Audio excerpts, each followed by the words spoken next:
আমি অনেক আগেই বলেছি আপনাদের মানুষ ভাবে না, ভোটার ভাবে। আর এখন আপনাদের বলে যাচ্ছি, আপনারাই বলুন আপনাদের বাচ্চাদের সম্মান কুকুরের বাচ্চাদের থেকে বেশি না খারাপ? আপনারাই বলুন। আমি বললে তো রাগ হয়ে যাবে অনেকের, খারাপ লাগছে নাকি? কিছু করার নেই ভাই। আমি ভোটলে ভাবি না, কালকে নিয়ে আমি ভাবি না ভাই, কালকে কি হবে ও নিয়ে আমি ভাবি না। দ্বিতীয়বার এমএলএ হতে হবে, তেল লাগাতে হবে, চটি চাটতে হবে, ও আমার দ্বারাই ভাই হবে না। আমি বলে যাচ্ছি ভাই, ও আমার দ্বারাই হবে না। কালকে আমি বাঁচবো কি মরবো গ্যারান্টি নেই। 2026 সালে আবার এমএলএ হতে হবে, ও স্বপ্ন থেকে কিছু লাভ হবে? কাল কিসনে দেখা বলতে পারবে কেউ কালকে কি হবে? এই তো আমার একটা ছেলে আসলাম হাবিব বলে, আমার অত্যন্ত ভালোবাসার ছেলে, তার আগের দিনে আমাদের নেতৃত্বের সাথে কথা হয়েছে, পরের দিনে অ্যাক্সিডেন্ট করে মারা গিয়েছে। বলুন, তা আমাকে ভাই যতটুকু টাইম পেয়েছি ভাই, আমি ওসব ভালো করে চেঁচে একদম নবল লাগিয়ে দেবো। কেউ কি বললো দেখার দরকার নেই আমার, আমি সঠিকটা বলবো। আমি যদি ভুল বলি, আমি চ্যালেঞ্জ করে যাচ্ছি আমার বিরুদ্ধে নোটিশ পাঠাক। আমি তো বলছি আমার বিরুদ্ধে নোটিশ পাঠাক। আমি যে কথাটা বললাম চারটিখানি কথা নয়, মায়েদেরও বলছি। মায়েরা যারা আছেন 1000 টাকা দিয়ে দিচ্ছে আপনাদের হাতে, 1200 টাকা দিচ্ছে, আমি নিতে বারণ করছি না। আমরা বলছি 1000-1200 নয়, এই 1000-1200 ভিক্ষার মতো হচ্ছে, এটা নয়। মায়েদেরকে 5000 করে দেওয়ার ব্যবস্থা হোক, তার পরিবর্তে সরকার কিছু কাজও বুঝেনি, 5000 করে দেওয়া হোক। আরে 1000 টাকায় কি হবে আজকের দিনে? 5000 টাকা দেওয়া হোক। তবে এটা বলছি মা, 1000-1200 আপনি নিচ্ছেন, যেই হাতে আপনাকে 1000-1200 দেওয়া হচ্ছে, ওই হাতেই কিন্তু আপনার ছেলে মেয়ের ভবিষ্যৎ কিন্তু ধ্বংস করছে এই মমতা ব্যানার্জি সরকার। আমি প্রমাণ দিয়ে দেবো। আপনাদের এখানে যে স্কুলগুলো আছে, আজকের পরে কালকে চলে যাবেন, স্কুল খোলা থাকবে নিশ্চিতভাবে, ছুটি নেই তো, আবার সব সময় ছুটি দিয়ে দেয়, সব সময় ছুটি। আরে মানে কি ভাববেন না, আপনি গরমের জন্য আপনার ছেলের উপকার করছে, ছুটি দিয়ে দিচ্ছে, এটা ভাববেন না। এ আপনার ছেলের উপকার করেনি, বড় লোকের ছেলের উপকার করছে, আর গরিবের ছেলের বাঁশ দিচ্ছে, এটা মাথায় রাখুন, মাথায় রাখুন। স্কুল ছুটি যখন ইচ্ছে ছুটি, এখন কি চালু আছে তো নাকি? আচ্ছা, সামনে স্কুল, এখন স্কুল চালু আছে, তার মানে তাহলে কালকে যাবেন, গিয়ে দেখবেন স্কুলগুলোতে কটা বাচ্চা পড়ে আর কটা টিচার, দেখে নেবেন চেক করে। মা আপনার ছেলেকে 1000-1200 টাকা, আপনার হাতে 1000-1200 টাকা দিচ্ছে, আর আজকে সন্ধ্যেবেলায় নওশাদ ভাইজান সত্যি কথা বলে গেল না, নোংরা রাজনীতি করলে আর 5টা রাজনীতির নেতাদের মতো, সেটা প্রমাণ করে নেবেন।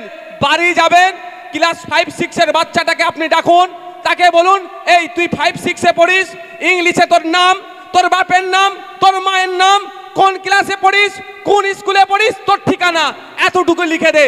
যদি 100টার মধ্যে 90টা না ফেল করে, আমি রাজনীতি করাই ছেড়ে দেবো। বুঝতে পেরেছেন? কিন্তু আপনার মাসে মাসে কিন্তু 1200 টাকা চলে আসছে অ্যাকাউন্টে, 1000 টাকা আপনার মাসে মাসে এসে যাচ্ছে, কিন্তু আপনার ছেলের ভবিষ্যৎটাকে ধ্বংস করছে। কেন? আর যার মা 1000-1200 টাকা নেয়নি, তার ছেলেটার কাছে যান, তার ছেলেটাকে প্রাইভেট স্কুলে পড়াচ্ছে, তার ছেলেটা ক্লাস 1 থেকেই কম্পিউটার পাচ্ছে, আর আপনার ছেলে নিজের নামটা ইংলিশে ঠিক করে লিখতে পারছে না। যখন বড় হবে তখন আপনার ছেলে কি হবে? আর নেতার ছেলেটা কি হবে ভাই? নেতার ছেলে নেতা হয়ে যাবে, বাইরে থেকে পড়িয়ে নিয়ে আসবে, ইংলিশে 2-4টে কথা বলবে, আর ভাবলেন ওরে বাবা। আর আপনার ছেলে বলবে এই লাঠিটা ধর আর বোমটা ধর, মার, ওই তামান্নার মতো ওকে খুন করে দিয়ে চলায়, পাড়াতে পাড়াতে ঢুকে হিংসা ছড়াবে, এর বাইরে কিছু হবে?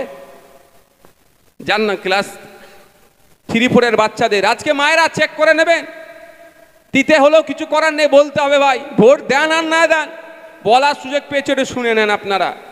দলিত আদিবাসী মুসলিম পাড়াতে চলে যান, বাড়াতে গিয়ে দেখুন, ক্লাস 3-4 বাচ্চাকে ডাকুন, যারা সরকারি স্কুলে পড়ে, অঙ্কের বইটা খুলে দিন, অনুশীলন একের অনুশীলনটা করতে দিন।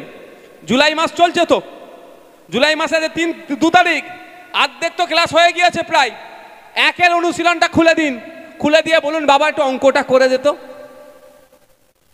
কি বলছি বুঝতে পারছেন না? দেখুন কটা পাস করে, তাহলে ক্ষতি কার হচ্ছে? যার মা 1000-1200 টাকা নিচ্ছে, তার ছেলের ক্ষতি হচ্ছে। আমি বারণ করছি না, নেবেন না, 100 বার নেবেন। যা দেবে ছাড়বেন না, নাহলে ওটা ওরা চুরি করে নেবে। বুঝতে পেরেছেন? ছাড়বেন না। আর কারো বাবার টাকা দিচ্ছে না, আপনার আমার ট্যাক্সের টাকা আপনার আমার কাছেই ঘুরে আসছে। বুঝতে পেরেছেন তো? আপনার আমার ট্যাক্সের টাকা আপনার আমার কাছেই ঘুরে আসছে। তো একটু ভাবার চেষ্টা করুন, তাহলে আমাদেরকে কোন জায়গায় এরা নিয়ে যাচ্ছে। এটা বলি বলি অনেকের রাগ হয়ে যায়। আমি এক জায়গায় বলেছিলাম, আজকেও বলছি, যে একবেলা খাবেন না, ক্ষুধার্ত থাকবেন, রোজাই থাকবেন, আপনাদের ছেলে মেয়েগুলোকে পড়ান। আর না হলে কি হবে জানেন? পড়াশোনা যখন আপনি, আর এখন ভাই টেকনোলজির সময় চলে আসছে, আপনি যাই বলুন, এখন টোটালটাই টেকনোলজির নির্ভর হয়ে যাবে। এই কি বক্তব্য দেবো বলছে নাকি, ওখানে কি একটা নতুন সিস্টেম বেরিয়েছে, এআইকে বললে সব আমার দিয়ে দেবে। আমি এখানে আসবো, এই বিধানসভার কি ভুলভ্রান্তি আছে যদি জানতে চাইবে, যে সব দিয়ে দেবে, আমি শুধু এসে গড় গড় করে পড়ে দেবো। এই শুনছিলাম আস্তে আস্তে, মানে যা চাইবেন তাই এখন মোবাইল এসে যাচ্ছে। আপনি ব্যবসা করবেন, সেটাও মোবাইলে চলে আসছে। তাহলে আপনার ছেলে মেয়ের ফিউচার পড়াশোনা না করলে ধ্বংস। এবার বলুন, আপনার ছেলেটা পড়াশোনা করেনি, এবার ভবিষ্যৎ তার কি হবে? তাকে তো খেটে খেতে হবে, খাটার জায়গা আছে, সব ইন্ডাস্ট্রি উঠে যাচ্ছে। তাহলে কি করতে হবে? বেশাদি করবে, বাচ্চা হবে, বাচ্চারা যখন কাঁদবে খাওয়ার জন্য কি হবে? চুরি করতে হবে, সমাজ বিরোধী হবে, খুন খারাপি হবে। এই তৃণমূলের নেতারা সুযোগ খুঁজবে, 500 টাকা দিয়ে বলবে যা ওর বাড়ি বোম মেরে দেয়, ওর রাম কাকা না রহিম চাচাও দেখবে না, দাম করে বোম মেরে দেবে, ধরা পড়বে, জেলে যাবে, ধ্বংস হবে পরিবারটা। এর বাইরে কিছু হবে কি? তাহলে এখন তখন কিন্তু আপনার এই যারা আমরা এখানে বসে আছি, আমাদের কিন্তু আমাদের পরের প্রজন্ম, এই বাচ্চা কাচ্চাগুলো কিন্তু ছাড়বে না। কবরে আর শ্মশানে গিয়ে লাঠি দিয়ে পিটবে। তখন কবরে যাবে, এটা আমার মুসা চাচার কবর, খুব নেতাগিরি করেছিল না, আর গোপনে মমতার সাথে দেখা করতে গিয়েছিল, বলবে কবরে বেটাকে পাচ্ছি না, তোর কবরে গিয়ে লাঠির বাড়ি মারি। খারাপ লাগছে নাকি শুনতে? এরকম করবে যদি আমরা না সজাগ হই, বলে দিলাম। বলবে আমার কাকা ওই শ্মশানে ওকে দাহ করা হয়েছিল, ওদের জন্য আজকে আমাদের এই দুরবস্থা, ওদের জন্য আমরা আজকে অন্ধকার দেখছি। ওই শ্মশানে গিয়ে লাঠির বাড়ি পিটবে, বলবে এই চিতাতে পিটবে, বলবে এখানে দাহ করা ছিল, অন্তত রাগটা মিটাবে। আমরা যদি না সজাগ হই, আপনার আমার ছেলের ভবিষ্যৎ আপনাকে আমাকে ভেবে নিতে হবে। যদি অমিত শাহজি তার ছেলের ভবিষ্যৎ ভাবতে পারে, যদি মমতা ব্যানার্জি তার ছেলের ভবিষ্যৎ ভাবতে পারে, আপনার আমার ছেলের ভবিষ্যৎ, ভাইপোর ভবিষ্যৎ আপনাকে আমাকে ভাবতে হবে না? যে অমিত শাহজির ছেলে 2014 সালের আগে তার ব্যবসায় খুঁজে পাওয়া যেত না, এই 10-12 বছরে তার ব্যবসায় প্রায় 14,000 গুণ বৃদ্ধি পেয়ে গেল, হিন্দুকে বাঁচাতে এসেছিল। যে অমিত শাহজির ছেলে জয় শাহজি আইসিসির চেয়ারম্যান পদে পৌঁছে গেল, জীবনে ব্যাটে বলে হাত দেয়নি, আজকে ইন্টারন্যাশনাল ক্রিকেট কাউন্সিলে তিনি চেয়ারম্যান হয়ে গেছেন, সর্বোচ্চ চেয়ারে বসেছেন। ভালো কথা, আমার রাগ হচ্ছে না, একটা ভারতীয় বসেছে। কিন্তু আপনি যে হিন্দুকে বাঁচাতে এলেন, সেই হিন্দুর ছেলেটা আজকে কোন চেয়ারে বসেছে আমাকে একটা খুঁজে বার করতে হবে ভাই, দেখবো না আমি সেই হিন্দুটা আজকে কোথায়? 10 বছর আগে তার জানা খারাপ অবস্থায় ছিল, এখন তার পেছনে চলে যাচ্ছে। 2011 সালের আগে মহল্লাতে গিয়ে, এলাকাতে গিয়ে সাচার কমিটির সুপারিশ দেখিয়েছিল, মুসলমানদের শিক্ষা, স্বাস্থ্য, কর্মসংস্থানের অবনতি দেখিয়েছিল। মুসলমান বিপদে আছে, ভোট দাও। তৃণমূল ক্ষমতায় আসলে ওয়াকফ সম্পত্তি উদ্ধার করে দেবে। তৃণমূল ক্ষমতায় আসলে শিক্ষায় মুসলমানরা এগিয়ে যাবে। তৃণমূল ক্ষমতায় আসলে সরকারি চাকরিতে মুসলমানরা ভাগিদারিত্ব পাবে। তৃণমূল ক্ষমতায় আসলে মুসলমানরা বেঁচে যাবে। তৃণমূল ভোট দিল, মুসলমানরা আজকে বেঁচেছে? মনে হচ্ছে আপনাদের কেউ বেঁচেছে? একটা যখন তৃণমূল সরকার এসেছে 2011 সালে, 100 জন সরকারি কর্মচারী থাকলে সেখানে 3 জন মুসলমানকে খুঁজে পেতেন। আর এই 14-15 বছরে মুসলমানকে এত ভালোবেসেছে, এত বাঁচিয়েছে, 100 জন সরকারি কর্মচারী থাকলে আপনি একটাও মুসলমান খুঁজে পাবেন না। 1000 সরকারি কর্মচারী থাকলে 2-1টা সেখানে খুঁজে পাবেন মুসলমান। তাহলে এটাকে মুসলমানকে বাঁচানো হলো। কিন্তু দেখুন মমতা ব্যানার্জির ভাইপো অভিষেক ব্যানার্জি, তিনি চোখের ট্রিটমেন্ট করতে কোথায় যায়? কোথায়? আমেরিকাতে যাই। শুনেছি আমি তার অসুস্থ, যাতে তিনি তার দ্রুত সুস্থতা হয়, চোখ যাতে ভালো হয়ে যায়, আমরা সকলে মিলে প্রেয়ার করব। আমার চরম শত্রু হলেও সে সুস্থ থাকুক, এটা আমরা সব সময় চাইব। এতে কোনো অমত আশা করছি কেউ হবে না। কিন্তু আমার প্রশ্ন তো গুটি কয়েক থেকে যাবে।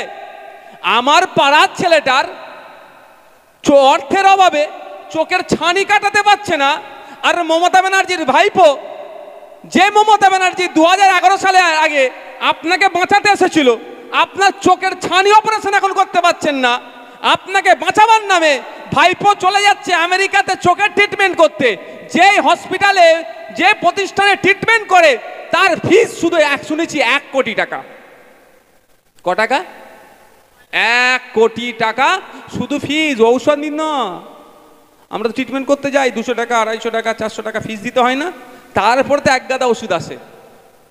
আমি ডাক্তারদের খারাপ বলছি না, তবে আমার একবার, আমি কলকাতা যখন ছিলাম, থাকতাম আগে খুব পড়াশোনার সূত্রে আলিয়াতে, তো আমার পেটে প্রচণ্ড যন্ত্রণা হচ্ছিল আর প্রচণ্ড জ্বর।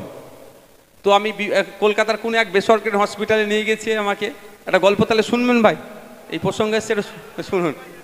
নিয়ে গিয়েছে, নিয়ে যাওয়ার পরে এসব কী সব করলো, ইউএসজি ফিউএসজি না ওইসব কী বলে, এইসব করলো, করার বলে বলছে পেটে পাথর হচ্ছে, ইমিডিয়েট অপারেশন করতে হবে।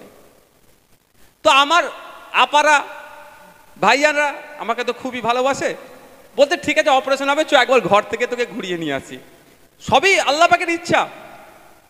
মানে আমি ওখানে শুয়ে শুয়ে ভাবছি, তখন আমি পড়াশোনা আর খেলাধুলা করতাম, যে অপারেশনটা মাইক্রো করব না বড় করব। মাইক্রো করলে কদিন পরেই খেলতে পারবো, বিশ্বাস করুন। আর বড় অপারেশন মানে যেটা কাটা ছিঁড়া করে, তাহলে কদিন পরে হবে। সেও আমি জিজ্ঞাসা করলাম, যে নার্স এসেছিল, যে ম্যাডাম এইটা কতদিন হতে পারে, আমি জানি অপারেশন করতে হবে। তো আমাকে যথারীতি একদিন বলে, একদিন পরে 2-4 দিন, মানে ঘরে নিয়ে যায়, 2-4 দিন পরে অপারেশন করতে হবে। আমি এটা বলার কারণ, এটাকে শুধু বলছি যে কি সিস্টেম চলছে আজকাল। তো ফিরে এসেছি, ফিরে আসার পরে আমার যে বড় জামাইবাবু দুলাভাই, শিশুদের ডাক্তার শিয়াখালা বাজারে বলে, চলো ওর কাছে নিয়ে যাবো, ওনার কাছে। শিশুদের ডাক্তারের কাছে আমাকে নিয়ে গেছে। তার সাথে খুব একটু ভালো সম্পর্ক। তো গিয়ে আমাকে ডাক্তারবাবু বললেন, কি হয়েছে বাবু? আমি বললাম এই হয়েছে। তো বলছেন উনি, কতদিন ধরে হয়েছে? 6-8 মাস ধরে এই ধরনের যন্ত্রণা জ্বর আসছে। আমি না এই 2-4 দিন হলো। বলছে আপনি কি করেন? আমি বললাম আমি পড়াশোনা করি আর খেলাধুলা। তখন আমি ন্যাশনাল লেভেলে ভলিবল খেলতাম, দুটো ছাড়া আর কিছু ছিল না। যখন খেলাধুলা বললাম, তো বলছে কি খেলেন, কেমন প্র্যাকটিস করেন না করেন, আমি সব শুনলো। শোনার পরে হেসে বলছে যে আপনার এই রিপোর্টটা ভুল আছে। তখনও কিন্তু রিপোর্ট করায়নি আমার, 2টো ট্যাবলেট দিয়েছিল, একটা জ্বর কমার ট্যাবলেট আর যন্ত্রণা বেশি হলে। আমি বলার কারণ, এখন ডাক্তারদের কাছে গেলে দেখবেন এত ফর্দ করে দিচ্ছে, তাই না? একদম দুনিয়ার ফর্দ করে দিচ্ছে, ওই জান বেরিয়ে যাবে। 2টো ট্যাবলেট দিল, বললো 3 ঘন্টা না 2 ঘন্টা খেয়াল নাই, ছাড়া আপনি আপনার জ্বরটা কত হচ্ছে মোটামুটি 12-14 ঘন্টা আপনি মেপে আসবেন 3 দিন পরে। 3 দিন পরে গিয়েছি, বিশ্বাস করুন শরীরে আর কোনো যন্ত্রণা নাই, আর কিছুই নাই। উনি বললেন আপনার মনের বিশ্বাসটা স্থাপনের জন্য বলছি, বড় কোনো ভালো জায়গাতে গিয়ে এগুলো আপনারা একবার ওই যেগুলো যা করেছিল নতুন করে নেবেন। তবে আমি ডাক্তারবাবু বলছি, আপনার ওগুলো কিছু ছিল না। বিশ্বাস করুন, ওই ডাক্তারবাবুর বিশ্বাসে এখনো পর্যন্ত কিন্তু আমি ওই দ্বিতীয়বারের জন্য যেগুলো এগুলো করতে হয় আমি করিনি, দিব্যি ঘুরছি। আমার বলার এটা বক্তব্য ঔষধের বিষয়টা। মাত্র 2টো ট্যাবলেট দিয়েছিল, মাত্র 2টো ট্যাবলেট, একটা জ্বরের আর একটা যন্ত্রণা হলে খাওয়ার জন্য। আজকাল ডেটে এত, তো চোখের ডাক্তারে গেছে 1 কোটি টাকা ফিস, শুধু আমরা 300-400 টাকা ফিস দিয়ে যাই। তারপরে তাহলে মমতা ব্যানার্জি তার ভাইপোকে বাঁচানোর জন্য, মুসলমানকে বাঁচানোর জন্য, তার ছিল টালির চালা, সে এখন আমেরিকাতে গিয়ে ট্রিটমেন্ট করছে। আর আমি যাকে বিশ্বাস করলাম, ভোটটা দিলাম, আমার চোখটা অপারেশন করব, ছানি অপারেশন করার আমি জায়গা খুঁজে পাচ্ছি না। যদি এখন চোখের আলো বলে একটা প্রকল্প রাজ্য সরকার বার করেছে, জানেন আপনারা? হ্যাঁ, এখানে এত মানুষ আছে জানেন না? আপনাদের বিধায়ক বলেনি? কেন বলেনি? শুধু 1,21,000 টাকা মাইনে নেবে। চোখের আলো বলে একটা প্রকল্প আছে আমাদের রাজ্য সরকারের, করবেন কি করবেন না আপনাদের ব্যাপার। ওতে রাজ্য সরকার ফ্রিতে এখন ব্যবস্থা করেছে। তবে একটু বলেও রাখি, এই ফ্রিতে গিয়ে মেটিয়াপুরে যে একাধিক মানুষের কিন্তু চোখ নষ্ট হয়ে গেছে, এও অভিযোগ আছে।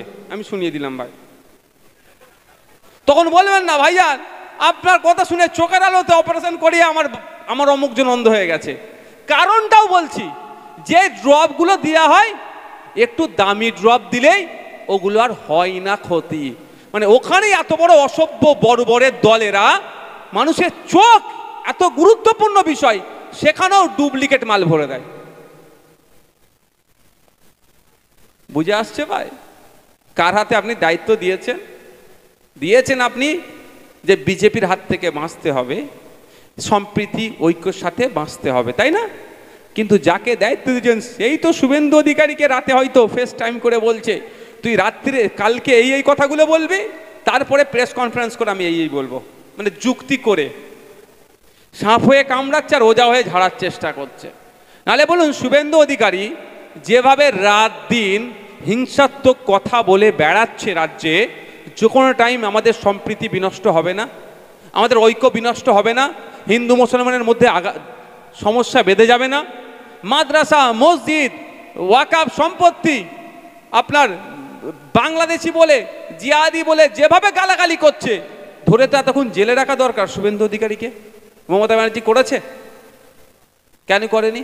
এফআইআর পর্যন্ত হয়েছে, পুলিশ এফআইআর করেছে, কেন করেনি? কারণ আছে।